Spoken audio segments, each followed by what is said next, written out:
La periodista Esther Palomera ha vuelto a convertirse en noticia en las redes sociales, tras haberse hecho viral diferentes extractos de su intervención en el programa La Noche en 24 horas de Xavier Fortes.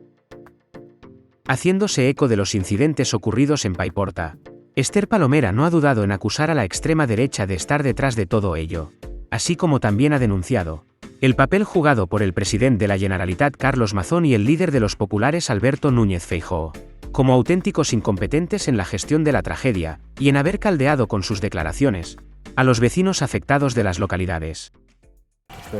Yo creo que a lo que hemos asistido hoy es a un cóctel bastante explosivo que empieza con un error estratégico desde mi punto de vista de la Zarzuela y el empeño del rey de ir in situ a la zona cero.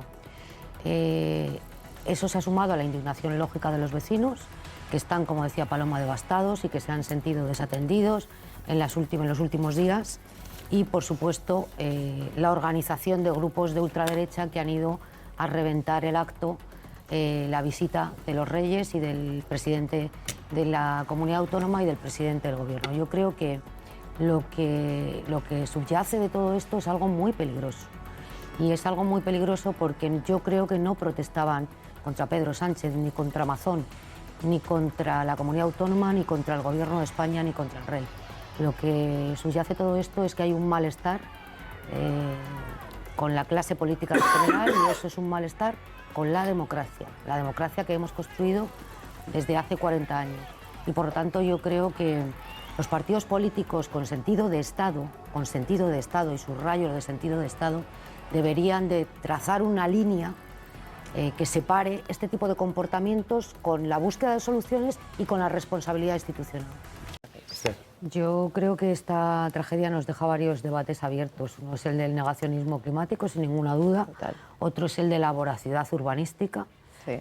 y más en la costa valenciana, donde, por cierto, hace escasamente 2 semanas el Gobierno de la Generalitat presentó una reforma de la Ley de Costas que autorizaba la creación de hoteles a 200 metros del litoral. Muy oportuna esta reforma y este borrador.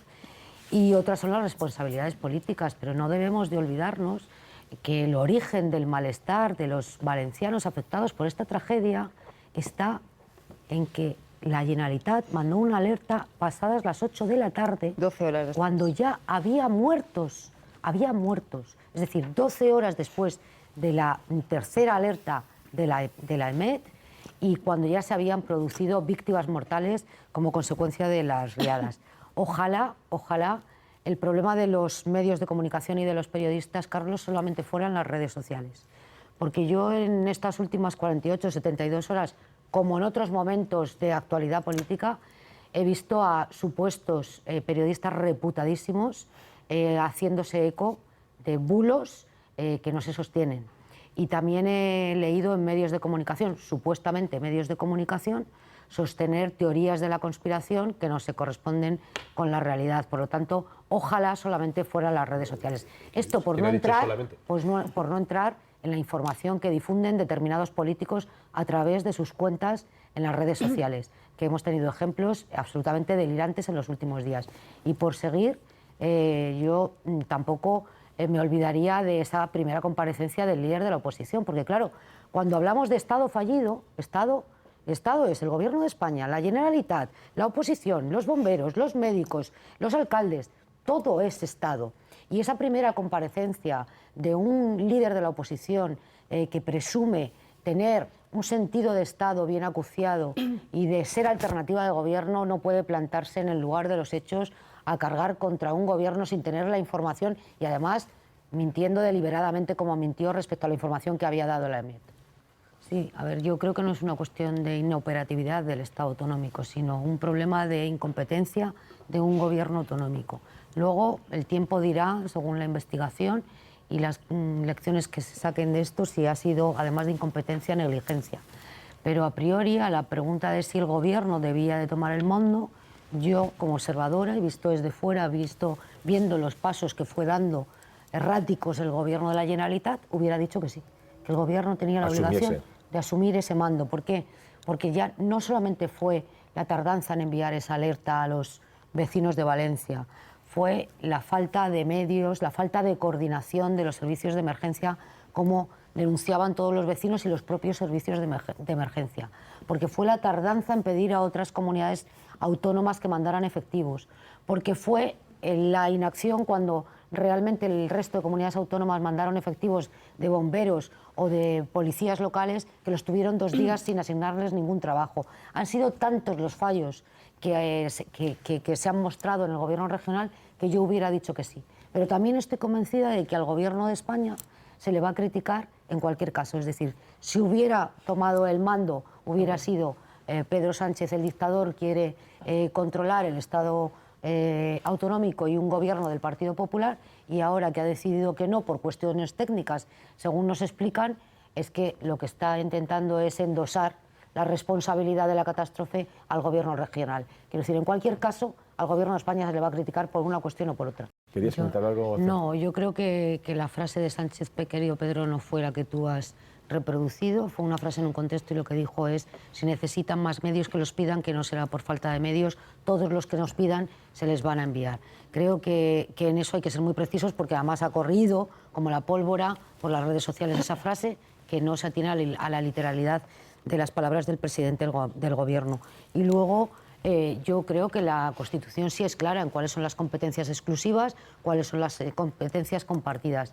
Y luego hay una ley de protección civil que sí que establece con absoluta nitidez quién es competente y quién no. Dicho esto, el presidente del gobierno llamó al presidente de la Generalitat para decirle qué necesitas. Y el presidente de la Generalitat le dijo: de momento nada. De momento nada. Luego le pidió 500 efectivos militares y el presidente del gobierno le dijo: creo que te quedas corto, mejor pide más, pide 5.000 que se han enviado. Es decir, no es una cuestión de falta de medios, no es una cuestión de falta de coordinación, porque coordinación y comunicación ha habido. Lo que no puede ser es que después de los errores que ha tenido el gobierno de la Generalitat, escuchemos al presidente Mazón en la comparecencia de ayer exigiendo que 6 ministros se pongan a trabajar bajo su estricta competencia y a sus órdenes. Hombre, yo creo que hay que ser más humilde, más después de todos los errores que ha cometido en estos últimos días. Al presidente de la Generalitat ningún reproche al gobierno de España. No sé si estamos viendo imágenes y comparecencias distintas. La comparecencia conjunta entre el presidente del gobierno y el presidente de la Generalitat se produjo. Es más, el presidente de la Generalitat agradeció la colaboración y la presencia inmediata del gobierno en la zona. Paloma, no sé qué nos hemos perdido, que viste tú y los demás no. Y hoy mismo, cuando desde alguna radio se le ha entrevistado al presidente Mazón y se le ha insistido en que las protestas eran solo contra el presidente del gobierno, ha dicho: no, aquí nos han insultado a todos. Sí. A todos, a los reyes, al presidente del gobierno y a mí, y no voy a entrar en esa batalla. Creo que una cosa es cómo se ha gestionado desde la Generalitat y otra es la imagen que han transmitido los líderes políticos, en este caso el presidente de la Generalitat y el presidente del gobierno, que no tiene nada que ver, y por eso el silencio de Feijóo, con la que tuvo el líder de la oposición el primer día de la crisis. No, respecto a los tuits de Santiago Abascal, a mí me parece que no es tolerable que un líder de un partido político con representación en el Parlamento hable de manos manchadas de sangre, de un gobierno criminal. Creo que es absolutamente intolerable, y lo que sí he hecho en falta es que el Partido Popular de una vez por todas se separe de este tipo de declaraciones y de prácticas de la ultraderecha española. Hoy no le hubiera costado ningún esfuerzo al líder de la oposición condenar la agresión al presidente del gobierno, como hizo, por cierto, el hoy presidente del gobierno cuando era jefe de la oposición, cuando agredieron a Mariano Rajoy en una campaña electoral en Pontevedra, que le arrancaron las gafas de la cara, ¿no? Bueno, yo creo que el ser opositor no está reñido con la cortesía y con la educación y con las buenas formas, ¿no? Y que este es un momento en el que efectivamente sobran los desplantes y sobran afirmaciones como las de Santiago Abascal.